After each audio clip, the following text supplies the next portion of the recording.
Este es Diálogos Eco-Budismo, una serie desde América Latina sobre las conexiones entre ecología y budismo y las maneras como se pueden nutrir mutuamente para contribuir a la preservación de los ecosistemas y la acción ecológica espiritual. En cada episodio discutiremos sobre distintos temas, textos, autores o autoras que nos despiertan nuevas reflexiones, miradas o proyectos concretos para el desarrollo de comunidades budistas sostenibles en el tiempo.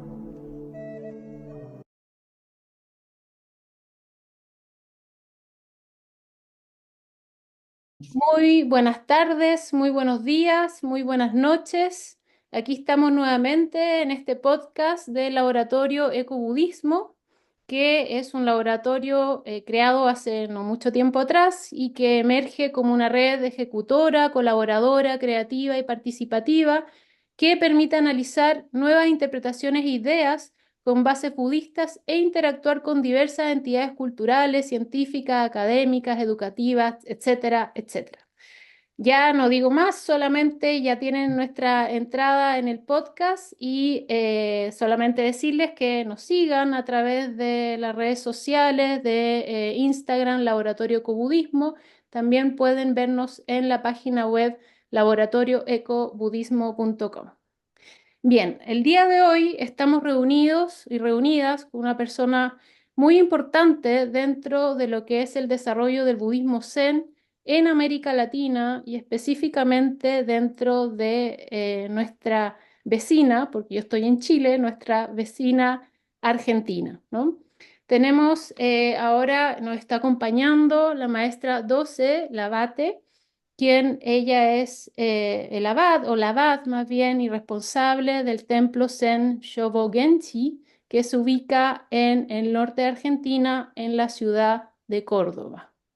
Vamos a conversar con la maestra a propósito también, no solamente nos va a contar ella de cómo queremos saber de su vida, ¿no? Queremos saber un poquito cómo empezó el budismo en la vida de la maestra para también tener un poquito de conocimiento de esa parte quizás más personal de su vida para luego ir desarrollando un diálogo en torno a una situación que fue muy compleja, ocurría en septiembre de este año 2024, a propósito de los incendios que hubo en Córdoba y poder también adentrarnos en esta temática, ¿no? Que son el daño de la naturaleza y cómo el templo está evaluando, está reflexionando en torno a esta situación. En fin, toda una cuestión que tiene que ver con budismo y ecología y por eso estamos en este diálogo. Muy, muy bienvenida, maestra Doce. Muchas gracias por aceptar esta entrevista. Y bueno, la primera pregunta es justamente, ¿cómo pasó? ¿Qué ocurrió? ¿Nos puede contar un poquito de cómo entra el budismo en su vida y actualmente cuál es el desarrollo y el papel que está cumpliendo en el templo?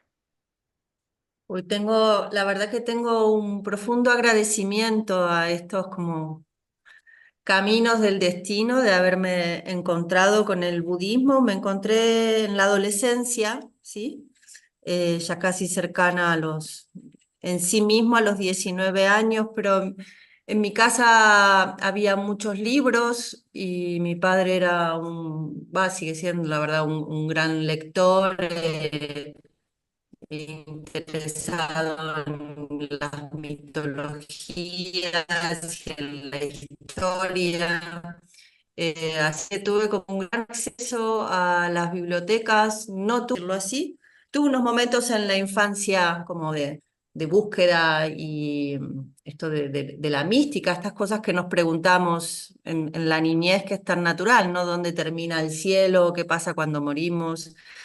Y sí tuve un hecho, también en la adolescencia, a los 13 años, fue que falleció mi hermana, ¿sí? Mi hermana tenía 17, entonces de estar viviendo, bueno, como estos desarrollos, la escuela, la secundaria, digamos, la vida, podemos decir, en su linealidad, la irrupción de la muerte de una manera tan cercana fue algo que realmente me basculó la vida, ¿sí?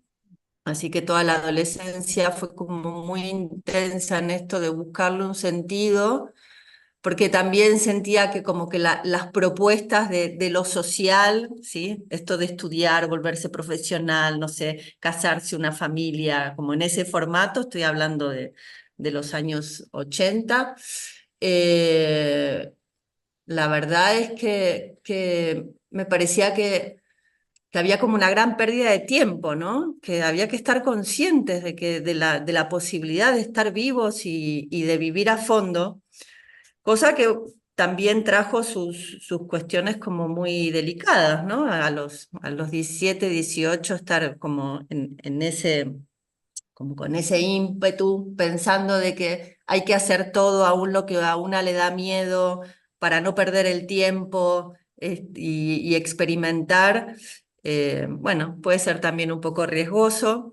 Y entré en el conservatorio, ¿sí? Quería estudiar neurología por un lado, y cuando terminé la secundaria y los mecanismos de la memoria y todas estas cuestiones, y al mismo tiempo también entré en el Conservatorio de Arte Dramático. Y Mm. allí tuve un director que me dio a leer ese pequeño libro de Herrigel tan hermoso del Zen en el arte del tiro con arco. Y luego en estas cuestiones, en los entrenamientos, hacíamos entrenamientos antropológicos, físicos, bien, bien intensos. Tuve un compañero que había ido a un dojo zen y que había visto un libro en mi casa del budismo Mahayana, que había agarrado de la biblioteca de mi padre y que dije, ay, mira qué bien cómo es que explican el universo y las fuerzas del universo. No sabía que existían, estaba como muy conmovida con esto, pero no sabía que había una práctica. Así que él me invitó a entrar al dojo. Y yo que había hecho miles de cosas, hacía acrobacia, danza, ¿sí? Porque en el teatro antropológico se trabaja mucho con el cuerpo. Me quedé quieta, sentada por primera vez y sentí que era lo más fuerte que había experimentado en mi vida. Y sobre todo que veía alrededor que los demás podían quedarse quietos en el dojo y yo no. Y entonces no podía entender cómo puede ser que una no pueda estar dentro de su cuerpo en paz y en calma, ¿sí? Como soy una persona, o por lo menos lo era más en esa época, si hablo con, con benevolencia, bien testaruda también, dije, bueno, realmente quiero ver hasta dónde me lleva esto. Y al tiempo, como al año, un poco más, no, a los 2 años, bueno, entre idas y vueltas, me peleaba un poco con la práctica.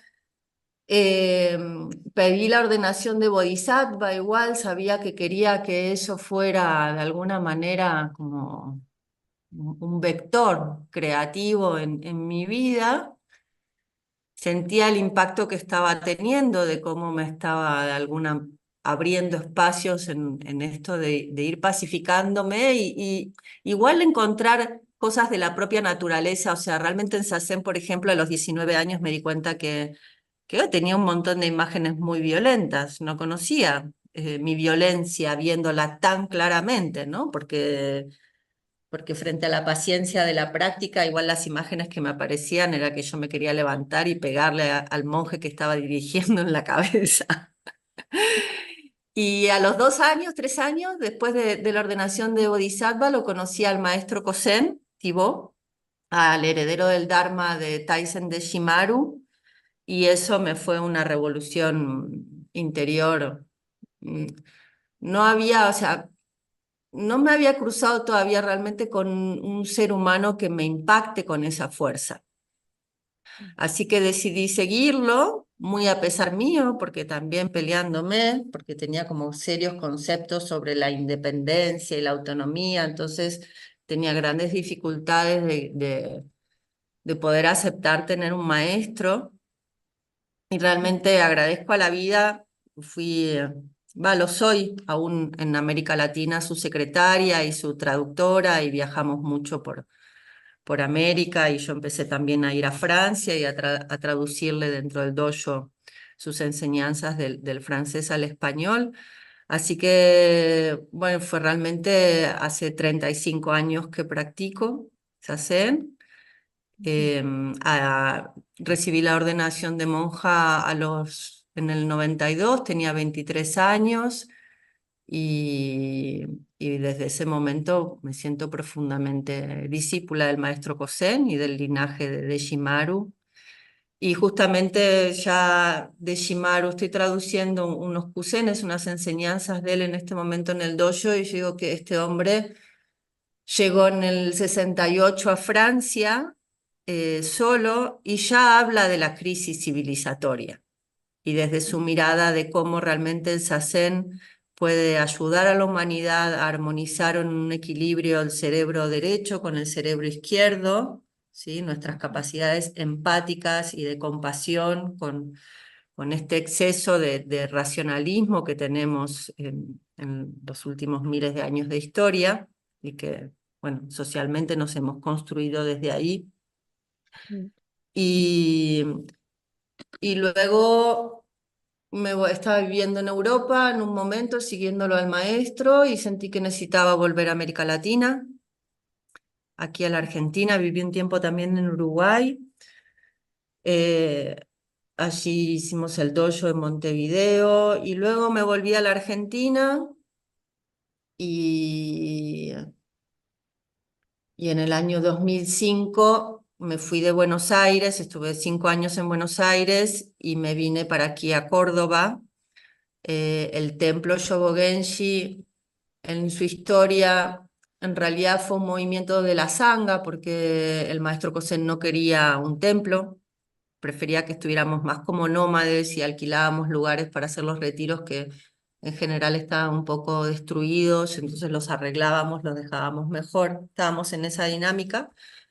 Y en un momento la misma Sangha le pidió a él que queríamos un lugar donde pudiéramos también expandirnos no solo en el Zazen, sino en buenas prácticas. Ujú. Y bueno, él al principio no quería y luego encontramos este lugar en el Ojo de Agua, que está en una de las laderas del Cerro Uritorco, que es un cerro mítico aquí en el Valle de Punilla, de los antiguos comechingones, y, y donde justamente en el lugar hay ruinas muy antiguas de los antiguos pobladores. O sea, ya Capilla del Monte tiene 400 años, pero los comechingones, obvio que son mucho más anteriores que los españoles. Eh, Hay un ojo de agua, hay agua en el lugar, y cuando el maestro Cosén, hubo una colombiana que vino a un retiro, un campo de verano en la cual estábamos discutiendo esto, y la colombiana se acercó y le dijo: maestro, yo conozco el lugar que ustedes están buscando. Y, y fuimos al lugar al final del retiro y él dijo: sí, ok, es aquí. Y fue muy interesante porque éramos una sangha de muchos jóvenes, no teníamos ningún formato, digamos, social, formal, asociativo, desconocíamos completamente, no teníamos dinero tampoco, y en 2 meses hicimos todo. La cuestión de focalizar, ¿no? Y de la capacidad que tenemos como seres humanos de crear realidad cuando el espíritu está claro. Y también otro aspecto bien interesante del desarrollo del templo es que, bueno, no había nada, absolutamente nada, son 40 hectáreas de puro monte nativo, que queda muy poco en la provincia de Córdoba, queda solo un 3%, que es parecido como casi al monte chaqueño, más al norte. Y fue muy interesante varias cosas en el desarrollo histórico bueno, ya hace 20 años, más de 20 años que estamos allí. Algo que yo rescato fuertemente, una fue que no teníamos dinero. Entonces, que el no tener dinero, no solo, bueno, no teníamos otra posibilidad que ir haciendo las cosas de a poco y a pulmón.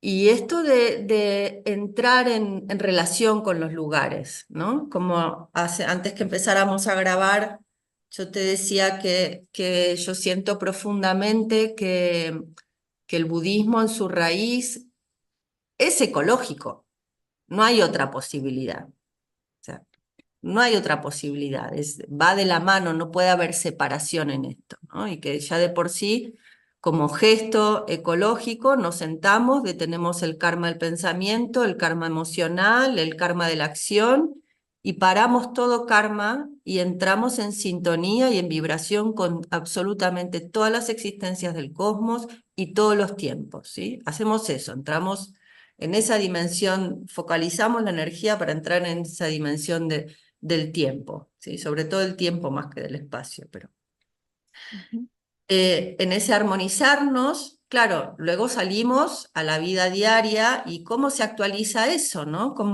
¿Cuál es el buen gesto? ¿Cuál es la buena acción? ¿Cómo se expresa ese koan, esa paradoja realmente? Y en ese sentido, ahí me parece que se abre una ventana realmente muy profunda, que decía que yo tuve la suerte, agradezco, haber podido crecer cerca de la naturaleza, ¿sí? O sea, tuve una infancia en ríos, en aguas, en campamentos, ¿sí? La naturaleza me fue algo cercano, los bichos, el embarrarse, todo esto, ¿no? O fue algo constitutivo, pero me crié en una ciudad, ¿sí? ujú, Entonces vengo de Buenos Aires, ya hace casi 20 años que estoy viviendo aquí, en Capilla del Monte, en relación a justamente me vine en función del templo, me vine en función también porque el maestro Cosén venía todos los años aquí en el verano a dirigir el campo de verano, entonces, bueno, que se pudieran generar las mejores condiciones para la práctica y que él pudiera dar su enseñanza. Y lo que fui descubriendo en estos 20 años fue que actualizar esto de estar en armonía, ¿no? Y la relación con la naturaleza eh, implica despojarse de muchas lógicas que tenemos, ¿sí? Lógicas que han venido en la transmisión, digamos, de abuelos, padres, ¿sí? Familia, en las tradiciones familiares, pero sobre todo en la educación que hemos recibido, ¿sí? Lógicas que vienen de modelos profundamente antropocentristas, ¿sí? Modelos que querramos o no, más allá de las prácticas espirituales que tengamos, estamos atravesados por dinámicas del consumo, ¿sí? Que influencian enormemente en nuestro pensar, sentir, ¿no? Y en nuestra relación con el deseo. Entonces, hasta que no le entremos realmente a ese entramado cultural que está en nuestra información celular y psíquica, ¿sí? Y cultural, esto de ir entendiendo, bueno, de qué se trata, ¿no? ¿Cuál es la relación que necesito actualizar con el monte, con los árboles, con qué leña tomo, qué leña no, cuánto me mm, expando, qué pasa con la energía? Nosotros tenemos placas solares y para algunas herramientas podemos usar el generador, estamos virando todo hacia lo solar. Digamos, hemos crecido en 20 años porque la Sangha y el espacio es un lugar que alberga 100 o 120 personas en los campos de verano, ¿sí?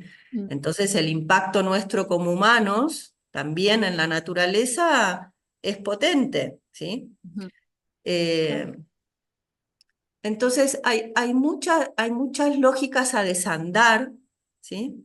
A poder entrarles desde la compra de los alimentos, ¿sí? Y entonces, ¿cuánto plástico absorbemos? Porque en realidad el plástico que absorbemos luego termina en un basural a cada 5 kilómetros. Claro, no me termina a mí en el templo, pero al final, si no le entro a justamente estos dos pilares, ¿no? La impermanencia y la interdependencia, mm, tengo que percibir toda esa red de interdependencia, ¿sí? Es mm, como en un momento solemos tener un barcito en los campos de verano, ujú, eh, en los momentos en que no estamos específicamente en retiro, en la sesión intensivo, y, y comprábamos unos juguitos de marca de cartón, ¿sí? Y comprábamos unas gaseosas también, ¿sí? ujú. No voy a nombrar las marcas. Y en un momento yo dije, la verdad es que me parece que sería interesante que pudiéramos cambiar nuestros hábitos alimenticios, ¿sí? Y entonces poder ofrecernos y a las niñeces que están aquí jugos, ¿sí? Porque estas gaseosas no solo es uno de los mayores contaminadores de plásticos del planeta, sino que es responsable de estar secando toda una región de México. Ujú, Entonces es una información que no circula tanto, pero que hay que empezar a entender cómo es esta trazabilidad, ¿no? Los dueños de estos jugos de naranja son los mismos que están haciendo quemas enfrente de Rosario, en las islas que están allí en el Paraná. ujú, Entonces, estos tejidos de información para saber dónde uno pone la buena acción de su energía vital, ¿no? Ok, tenemos que comprar comida para abastecernos, o sea, acciones, usamos los autos todavía, pero por lo menos ir responsabilizándonos en el impacto, ¿sí? Y no repetir las mismas lógicas que tenemos en el cotidiano en la ciudad, ¿sí? Aun si en el templo tenemos agua a granel porque hay arroyos, empezar a entrar en otra relación, ¿no? Con los recursos y con la energía. Y de por sí darnos cuenta de que estamos dentro de una gran sopa del tejido de lo vivo. Entonces los árboles también hacen sacén con nosotros, ujú, los pájaros también, y entrar en esa relación con los elementos. Y yo no dejo, me doy cuenta que es un camino en los cuales en estos 20 años eh, siento que ese lugar es un lugar privilegiado para hacer zazen, porque a veces hay unos silencios de la naturaleza realmente. La naturaleza es muy fuerte, ujú, sostiene un montón. y, y es profundamente una bendición poder estar en esos contextos, ¿sí? ujú, Y comprender que realmente en estos tiempos mi percepción es que lo que está pasando duele, estemos cerca o lejos, duele, estamos en unidad, entonces duele esto de ver de que realmente somos seres divinos, somos Budas vivientes y pasamos de largo. Hay algo que de la magia y del milagro de la existencia que no la estamos viendo, que seguimos repitiendo dinámicas como si estuviéramos en la época de Cromañón, en la cual estoy de desacuerdo contigo, Elvira, y te tiro una bomba en la cabeza, y que en ujú, la relación con la avidez, ¿no? Con ese justamente, esta dimensión con el deseo básica, primaria, la queremos seguir resolviendo afuera y lo único que sigue creciendo en estos 2000 y pico y más años de historia, ¿sí? Porque en realidad los seres humanos tenemos una historia antiquísima, mucho ujú, más que los 2000 y pico que nos cuentan, eh, algo de buscar la consumación del deseo afuera y que lo único que crece es nuestro espíritu depredador. ujú, Y que esto genera cada vez más sufrimiento en las comunidades y en la tierra también, entender de que la tierra forma parte de nuestro cuerpo, ¿sí? Porque si los árboles no nos regalaran el oxígeno cada vez que respiramos en la meditación, estamos tomando ese oxígeno que nos regalan los árboles, que nos regalan los océanos y que son seres vivos, pero hemos sido tan en la tradición, no estoy hablando del budismo, estoy hablando del contexto cultural, tan antropocéntricos que solo le habilitamos lo vivo y la conciencia a nosotros como humanos, ¿no? Y el resto que vive, que percibe, que es sensible, que se estresa, que conversa, que se pasan datos, ¿sí? E información, que es un mundo maravilloso, eh, creo que bueno, que es quienes nos van a salvar realmente. Eh, Tenemos esta como esta dimensión de brutalidad. Y entonces, hablando de la brutalidad, bueno, los incendios, como me preguntaste, de septiembre, siempre ha habido incendios, ¿sí? Mucho por también eh, esta cuestión que me parece que tenemos que rever la educación, ¿no? Tenemos que rever profundamente los modelos y las miradas educativas porque por ahí somos libros caminando, pero hay una relación básica con la vida y con los entornos que se nos escapa. Y hay de todo, ¿no? Ha habido incendios intencionales, ha habido incendios como de accidentes, que la gente tira cigarrillos por la ventana y estas cuestiones. Toda esta zona cada vez más está viendo una sequía extrema, o sea, estos incendios de septiembre, hacía 8 meses que no llovía. Pero hay algo que cambió y que me parece que amerita también nombrarlo. En el 2020, el año del confinamiento, ¿sí? Y de la pandemia, hubo un momento en la Argentina que había 17 provincias prendidas a fuego. Uf, terrible. Nosotros en el templo vivimos en ese año 3 meses de fuego, desde agosto hasta noviembre, rodeándonos y realmente yo tengo que agradecer creo que el templo. Pensé en un momento en Dogen, dije, bueno, a Dogen se le quemó 2 veces el templo, bueno, si perdemos todo, perdemos todo. Es así, hacemos zampai, nos rendimos frente a lo que es y la vida continúa, ¿no? Ahí es como el Mm, fuego es una inmensa enseñanza sobre la impermanencia, ¿sí? Y mm, sobre que, bueno, todo es ilusión realmente. Es muy fuerte porque realmente atraviesa el cuerpo, esté cerca o lejos, saber que está, la potencia del fuego como elemento es, como fuerza del espíritu es impresionante. mm, Eh, y esos 3 meses del 2020 fue la primera vez que, puedo decir, los fuegos fueron violentos, pero hubieron como otras situaciones eh, unas muy hermosas, ¿no? Lo que se vivió a nivel humano frente a la urgencia, el tejido humano y solidario de la gente, una experiencia, mira, diga esto y me vuelve a agarrar escalofríos, una experiencia espiritual, mm, puro agradecimiento, la fuerza del espíritu, la fuerza del amor, la generosidad, realmente darnos cuenta de que nuestra naturaleza profunda es amorosa, es solidaria, es generosa, o sea, no cabe duda. ¿No? No tiene nada que ver ni con la competencia, ni otras explicaciones que nos dicen de nuestra humanidad. ¿No?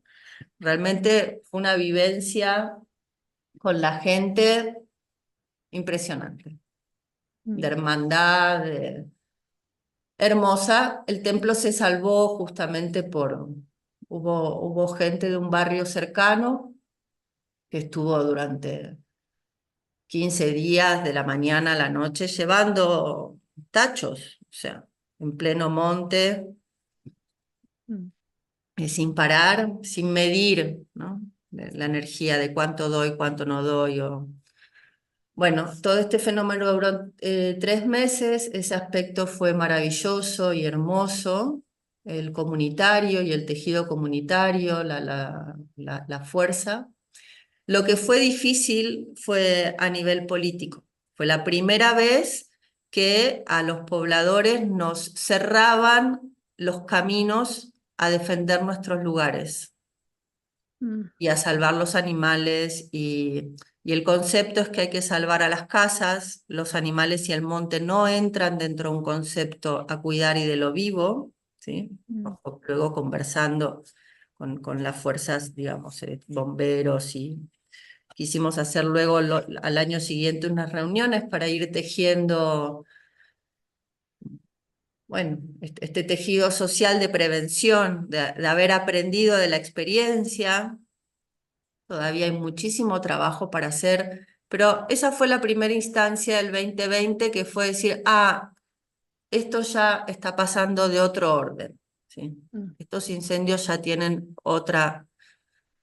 otra fuerza. Entonces, ahora cuando en septiembre, luego de 8 meses de sequía, y tuvimos otro incendio muy fuerte el año pasado, también en el 2023, que se quemó todo el Cerro Uritorco. eh, el fuego no se expandió en ese momento gracias al viento, gracias al espíritu del viento, que volvió a llevar el fuego sobre lo quemado.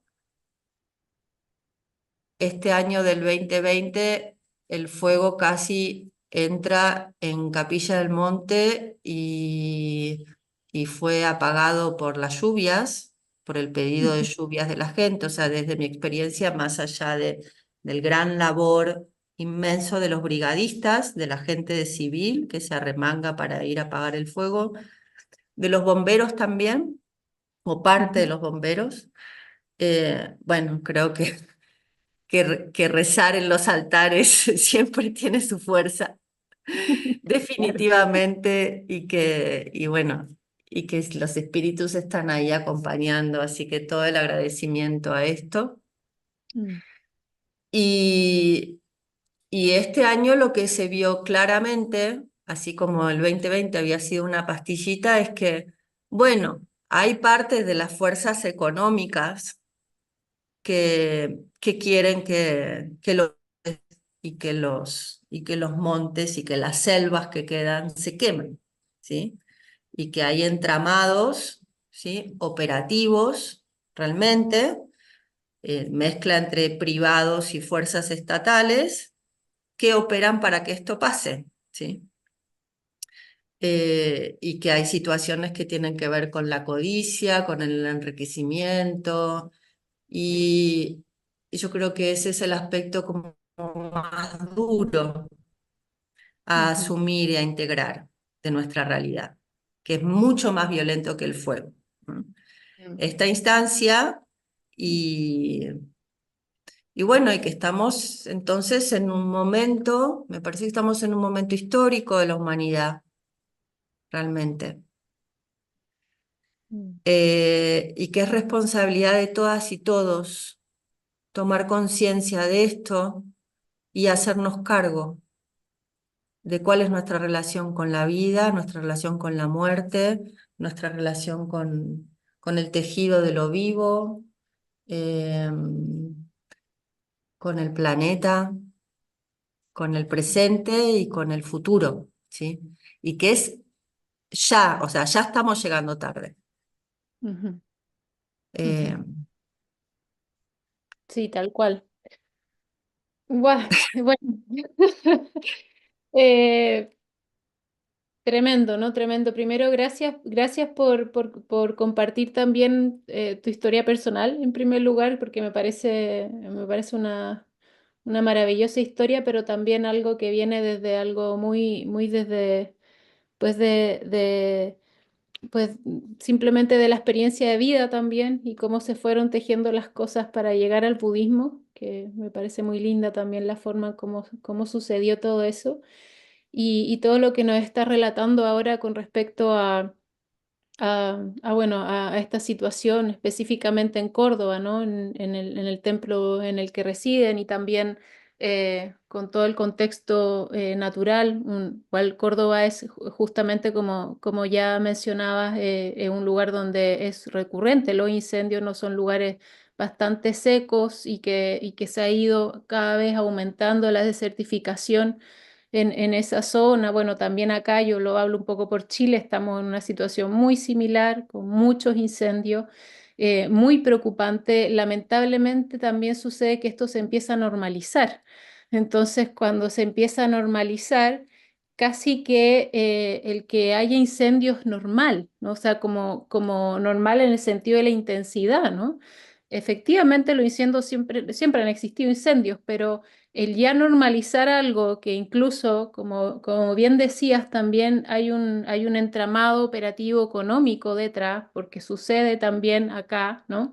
Eso es preocupante porque ya no solamente estamos normalizando algo que puede ser en ciertos momentos específicos natural, ¿no? Pero estamos sumando a eso y metiéndolo a cuestiones que no son naturales, ¿no? Son incendios producidos con intenciones. Entonces, eso es bastante complejo.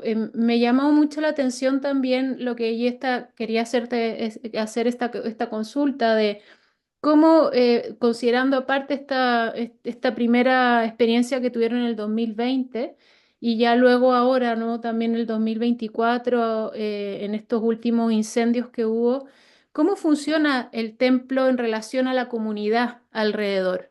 Cuál es la dinámica que hay ahí?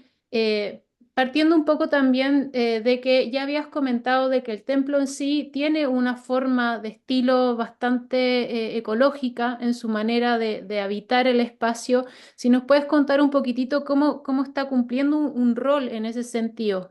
No sé si hacen permacultura, si es que hay quizás también otras prácticas en que también desde ahí se puede observar un ejemplo a seguir y cómo eso sale hacia afuera en la comunidad alrededor bueno, de Capilla del Monte. Vale. Bueno, el templo en el lugar que contaba que está, hay bosques de algarrobos, ¿sí? Y de quebrachos y algunos árboles que tienen 1000 y pico de años ya, ¿sí? O sea, son bosques muy antiguos. Hay un árbol, por ejemplo, un algarrobo de 3 patas que tiene 1400 años, puedes pasar por debajo, ¿sí? Parece una especie de ente que va a levantarse y salir caminando. En esto que digo de ir despojándonos, ¿no? De dónde venimos, ¿sí? De acostumbrados a comprar las cosas en el supermercado y a resolver las cosas con dinero también. Bueno, por ejemplo, uno de los procesos fue darnos cuenta que la algarroba es un alimento de los pueblos originarios de aquí, ¿sí? Se hace harina algarroba, es súper proteico, y recién, me da un poco de vergüenza, pero es la verdad, recién lo incluimos en nuestra dieta hará unos 3 años. Y que Ujú, empezamos a cosechar las vainas de algarroba, que tenemos un bosque inmenso que todos los años nos llena, ¿sí? Como una capa de suelo de toda esa comida. Eh, bueno, nos llevó nuestro tiempo darnos cuenta de que teníamos una cantidad de comida gratis que dejábamos tirada ahí y que si no la íbamos a consumir nosotros, la podía consumir la gente del pueblo. ujú, Eh, en el templo, bueno, tenemos este cuidado en nuestra relación con el agua, ¿sí? Este cuidado con el agua, por más que tengamos estas fuentes y estos ojos de agua.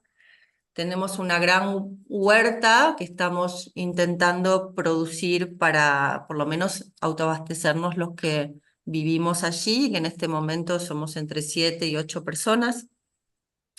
Entonces, en las prácticas diarias tenemos 1 o 2 días que vamos todos a trabajar a la huerta y a mí me parece que es un espacio muy importante, ¿no? En que la fuerza de de la meditación, la energía que da, ponerlo en se dice el SAMU, ¿no? En el trabajo comunitario, que es una enorme medicina al espíritu, pero esto de ponerle el cuerpo, ¿no? También, de meter las manos en la tierra, de agarrar una pala, agarrar un pico, ¿sí? Volver a recuperar nuestros cuerpos, porque me parece que el entramado cultural también nos está eh, como tomando energía vital, más desde los dispositivos electrónicos y deprimiendo los cuerpos. Entonces, la naturaleza es súper generosa, la tierra devuelve un montón de energía vital, recicla un montón, y aun si en el espacio tenemos algunas cabañas y dormitorios comunes,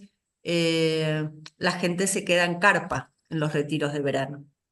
Ujú, Tenemos colchones, ¿sí? Que ofrecemos, colchones buenos para que uno pueda realmente descansar bien, pero esto de estar cerca de los elementos, ¿sí? De volver a estar con el viento, con el alba, con los pájaros a la mañana, con la luz, siguiendo el ritmo de la luz, ¿no? La luz natural, volver a esa relación con el sol, ¿no? Las estrellas, el cielo, volver a recuperar todo eso que tenemos en el cuerpo, ¿sí? Es solo recordar, no es algo a tomar afuera, es algo de volver a habitar.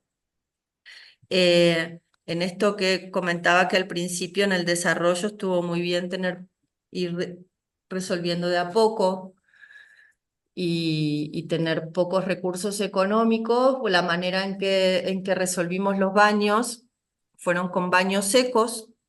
ujú, Entonces, separamos la materia fecal y la orina. La orina se degrada con agua y puede ir a la tierra sin problema.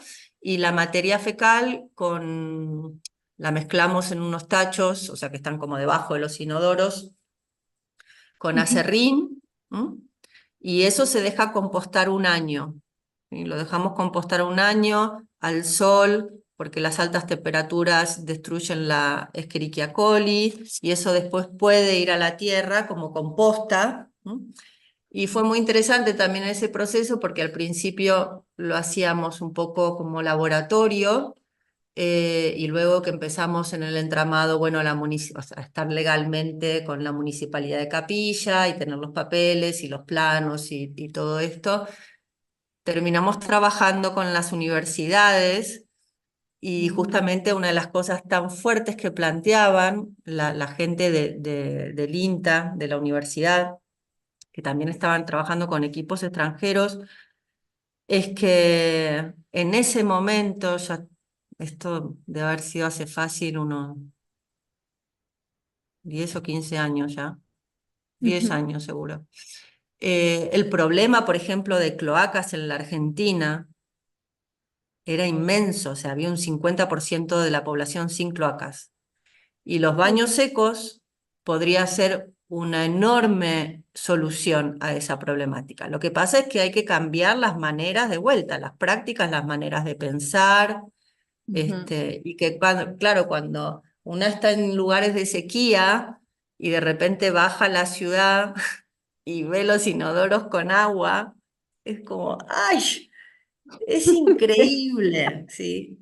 Pero esta cosa que tenemos que ver, ¿no? Realmente, nos reímos por suerte, pero tenemos que ver, ¿no? Porque, por ejemplo, esto de los incendios, eh, luego aparecen estas cuestiones que, bueno, el Estado se pone al servicio de dar dinero a la gente que perdió los campos. Ujú, Pero cuando se pierde el monte, las abejas no tienen de qué alimentarse. ujú, Y si las abejas no se pueden alimentar, la vida no prospera. ujú, O sea, si ellas no hacen su trabajo, si no polinizan, ujú. olvidémonos de que, bueno, que los caballos no tienen para comer, las vacas, las cabras, ¿sí? Entonces que la gente termina emigrando a la ciudad, ¿sí? Claro. Y formando esos grandes cordones que hay alrededor de las ciudades de gente en situaciones muy precarias, realmente, ¿sí? Y de pobreza.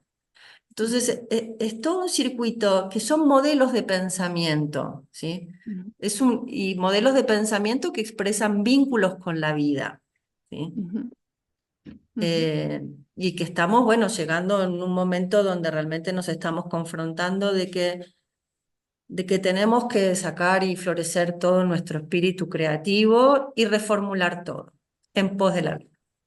Y en ujú, esto, entonces, el templo, eh, bueno, los que estamos allí, como no vivimos del Zen, ¿sí?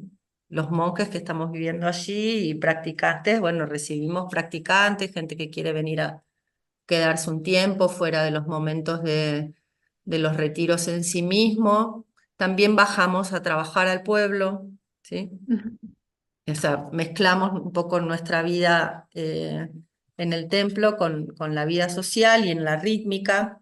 Ujú. para que todos podamos cuidar el desarrollo del templo y al mismo tiempo que cada uno pueda resolver las cosas que precisa resolver de su propia vida, ¿sí? Y Claro. tratamos de ir danzando en este Ujú. sentido. El Ujú. templo ha estado abierto a, a espacios educativos que han venido de campamento, niñeces, han venido franciscanos también. Mm. Eh, digamos, el espacio está abierto realmente. Ujú. También para la comunidad, como estamos en una zona histórica de Capilla del Monte, los primeros pobladores estaban allí en Ojo de Agua, ¿sí? Y la gente de Capilla te cuenta que cuando eran pequeños iban allí a robar frutas, porque estaba lleno de frutales, era como el lugar fértil, es una especie de vergel realmente. Estamos un poco como los guardianes de ese lugar, ¿sí? Hay que hacer Ujú. 5 kilómetros por un camino de tierra, hay que llegar. Estamos en un Ujú. espacio que no tenemos internet. Ujú. Hicimos en un momento los estudios para tener internet, los cálculos, costos, antena, y terminamos de hacerlos, ¿verdad? Y dijimos, no, eso fue muy bien, ahora estamos muy felices de eso. Claro. Mm. Se siente Sí. fuerte cuando bajas y se siente el campo, realmente. Mm. Sí, tal cual. Eh, Así Ujú. que ahí estamos y ya el Ojo de Agua fuera del templo igual es un pequeño barrio, podemos decir. Ujú. Entonces tenemos ya, sobre todo luego del 2020, todo un tejido comunitario, ¿m? Mucho también en relación a los productores, los alimentos, ¿sí? Comprar directamente a los productores, comprar directamente las verduras si tenemos excedentes, nosotros también avisar que Ujú. podemos disponer de esto. Eh, Tenemos abejas, tenemos colmenas, así que estamos también creciendo despacito en la relación con las abejas y viendo cómo ellas nos ayudan y nosotras a ellas también. Y con expectativa de alguna manera también en algún momento poder hacer hongos, o sea, de ir en una dimensión de sustentabilidad y, y en este sentido venimos haciendo un trabajo importante en relación a los alimentos, ¿sí? Ujú. Ujú. A la gestión de los alimentos en los retiros de verano, que es un mes, que somos muchos, ¿sí? Y, y hay toda una fuerte como educación y transmisión, no solo lo que se cocina, cómo se cocina, cuánto gastamos. Es bien un hilado de gestión realmente y en los equipos de trabajo si no seguimos como las lógicas cotidianas, por ejemplo, en la Argentina, que es un lugar bien bizarro, supongo que en algunos lugares también debe ser similar, pero la relación con la economía y con los dineros es muy violenta, es muy salvaje, es muy inestable. Entonces, para poder seguir estando accesibles, a gran parte de la población, que por ahí no forma parte de población de privilegio, podemos decir, más allá de que hay una educación en cuanto al dinero y al crear realidad, ¿no? Y a que, bueno, cuando, de vuelta, como cuando compramos, pudimos conseguir el dinero para el Ojo de Agua, de Ujú. poder tener algo en el espíritu y poder crear esa realidad, ¿no? Salir de estos lugares de autovíctima también, ¿no? De no puedo. Mm. Eh, pues aún si hemos tenido como, no sé, un 200% de inflación, hemos dicho, bueno, no, los precios los mantenemos igual. Vamos a ver Ujú. qué trabajo interno podemos hacer para poder tener los recursos que necesitamos para cuidar el lugar, pero que no sea en esto de alimentar la cadena, ¿sí? De que entonces es el otro que absorbe, ¿no? Y hemos ido experimentando estas lógicas y nos estamos dando cuenta que realmente se pasa de una manera muy noble y virtuosa Ujú. y que forma parte, ¿no? de esta pregunta de, bueno, de qué se trata lo ecológico, ¿no? Realmente. De no circunscribirlo solo al cuidado de la naturaleza. Es un estado de espíritu. Ujú, No es solo las botellas reciclables y separar. ujú, eh, no, hay algo también en esta relación con el deseo que plantea el budismo, ¿no? De estar libres de ese espíritu de avidez. Al final, cada vez podemos necesitar mucho menos y estar súper dichosas y dichosos y felices y expansivas con mucho menos. Y cuidar la ujú, práctica y transmitir estos patrimonios de la humanidad, porque son saberes ancestrales desde los inicios de los tiempos que trascienden el budismo. ujú, eh, y colaborar en el tejido colectivo, ¿no? De esta emancipación realmente del espíritu. ujú. Gracias, maestra Doce. En verdad ha sido muy fructífero todo lo que está comentando, todo, bueno, toda la experiencia, lo que se está haciendo en el templo, magnífico, la verdad, y es algo que para nosotros también es justamente lo que nos interesa también manifestar, mostrar, que esto se conozca, se sepa también de lo que se está realizando. Y claramente da muchas ganas de ir mañana al templo. Vengan. Instalarse ahí, instalarse ahí, hacer todas las colaboraciones necesarias porque es muy motivante también, es muy motivante lo que están realizando y se agradece desde ya ese trabajo porque el que se esté haciendo esto en Córdoba, independiente que nosotros no estemos, o en mi caso no estoy allá, o las otras personas del Evo, quienes estén escuchando, ¿no?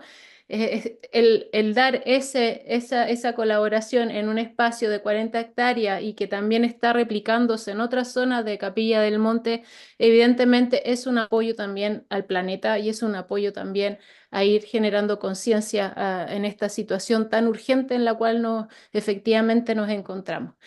Para ir ya cerrando, porque la verdad es que hemos estado ya una hora que me pasó Pasó, uf. volando, fugaz.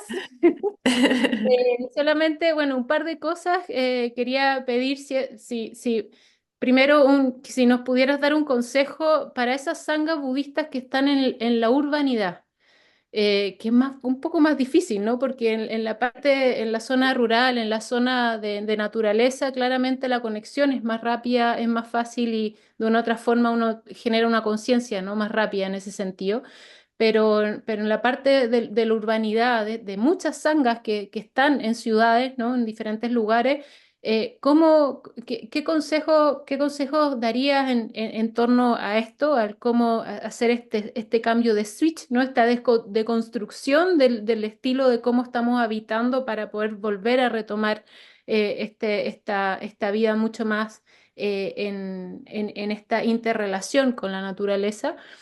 Y finalmente también pedirte una especie de publicidad de lo que están, más que publicidad, es simplemente que nos diga cómo el público pueda contactarse con ustedes, si es que hay algún interés también de poder incorporarse a esos retiros, en fin. Súper, gracias. A ver, en relación a aquellos que están en la ciudad, mis más profundos respetos, porque realmente creo que hay que estar fuerte para estar en la ciudad en estos tiempos, ¿sí? No son las mismas ciudades ni los mismos contextos que hace 20 años, claramente. Eh, Me parece que, bueno, esto de a veces hacer un esfuerzo y practicar en conjunto, o sea, acercarse al dojo, juntarse con otros, o sea, continuar esas prácticas, es algo que fortalece fuertemente, ¿sí? Juntarse para practicar, porque, claro, el 2020 abrió estas posibilidades de los Zoom y también, bueno, para la gente que está lejos es genial, ahí está el recurso de poder hacer Zazen online, eh, o por lo menos la Sangha Kosen eso en un momento lo operativizó y lo continúa, pero esto que da el estar, ¿no? La presencia, ¿sí? Y que los corazones se sincronizan en el dojo y algo pasa como un gran fuego. No olvidarse de eso, no olvidarse que que bueno, que también podemos estar incómodos y que forma parte del movimiento de la vida, ¿sí? Y tener buenas estrategias. Creo que hay que mover, creo que hay que entrar y salir de la ciudad. Creo que así como una puede tener buenos soundtrack, que la música es una medicina al espíritu, puede tener sus rituales también de bailar, que es una medicina al espíritu. eh, bueno, tener estas estrategias, ¿sí? De cada tanto estar con las patas en la tierra, cada tanto ir a mirar el horizonte, cada tanto salir de mi apartamento e ir a ayudar al vecino o a aquellos que están a 50 kilómetros y que están haciendo esto, de reforestar o de hacer una huerta comunitaria, o sea, involucrarse y mover el cuerpo fundamentalmente, ¿sí? Entender cómo esto de lo básico, ¿no? De qué me vitaliza, qué me vitaliza. ¿Sí? Si me quedo demasiado quieta, tenemos cuerpos para caminar kilómetros, venimos de ahí, de la sabana, ¿no? Y que no es ir al gimnasio, entender de que no se soluciona con ir al gimnasio y que el yoga está bien, pero que necesitamos recuperar unas potencias. Y entonces la ciudad es un contexto justamente más hostil para esto y que entonces hay que estar pillas y pillos y trazarse buenas estrategias para volver a recuperar las potencias de nuestros cuerpos, fundamentalmente. Y esa alegría de vivir, que esa soberanía del espíritu me parece muy importante, más allá de todo lo que esté pasando, no perder esa soberanía del espíritu, ¿no? De celebrar la vida, que no significa estar disociadas o disociados, nada que ver. Eh, Frente al cuerpo como la superficie del impacto, ¿no? De lo que recibimos de afuera y lo que también emerge de dentro. Y en relación al segundo punto, el templo Yobogenshi, entonces estamos aquí a 5 kilómetros de Capilla del Monte. El próximo retiro grande es en el mes de enero. Hay 3 retiros de 10 días. Se puede hacer un retiro de 10 días, se pueden hacer los 3, se pueden hacer 2. Igual el templo en el año está abierto, no se puede comunicar.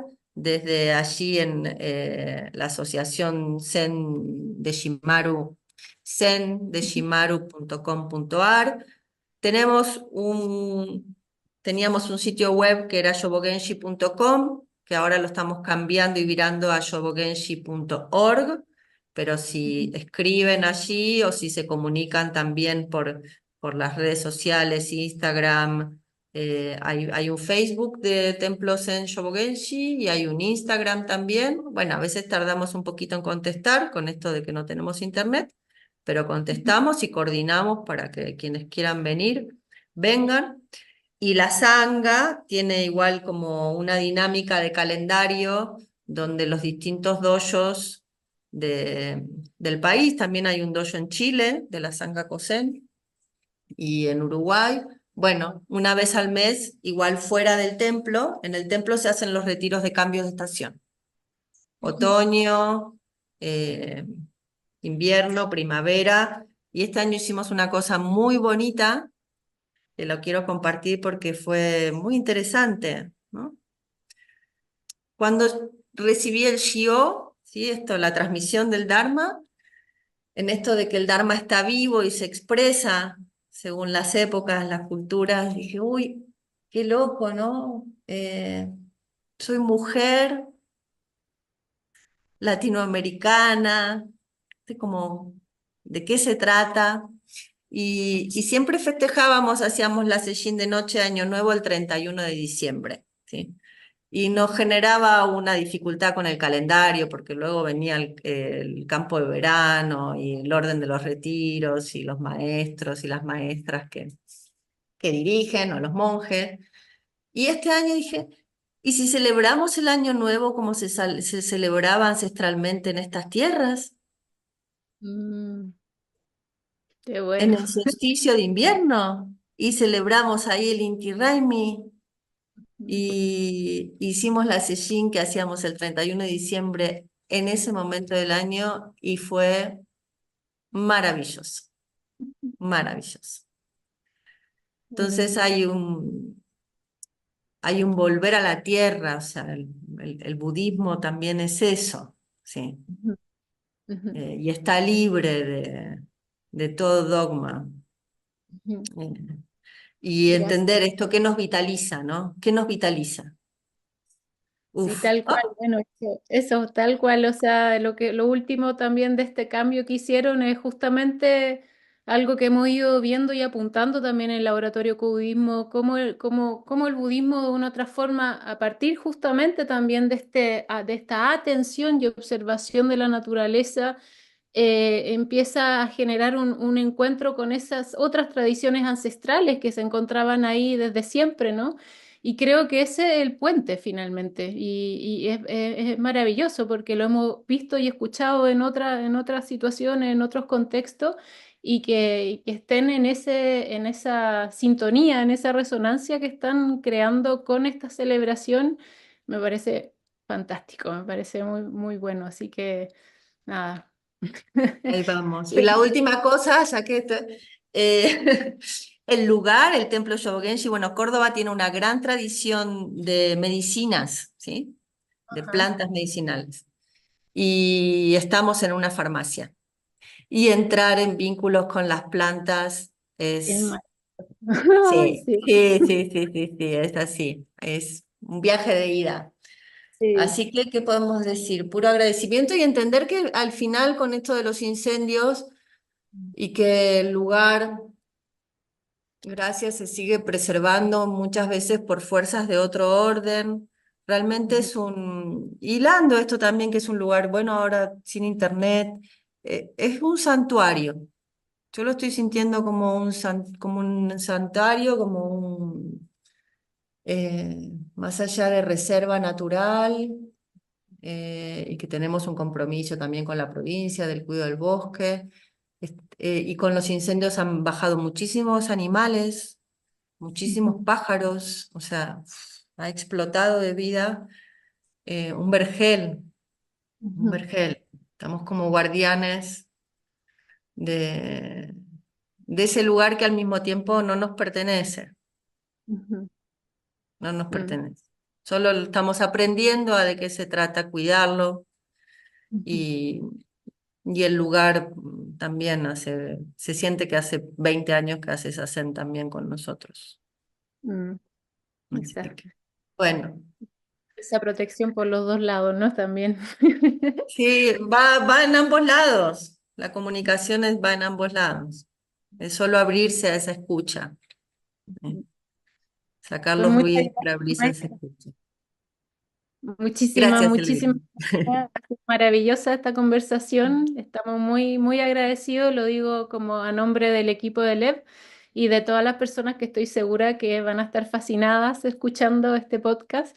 Y bueno, nos estaremos viendo, espero, lo que vaya diciendo Seguimos, la... el universo sigue tejiendo y nos sigue Así es, juntando algo que está pasando realmente. tal cual. Muchas Muchas gracias. gracias, maestra. Buen camino. Buen camino.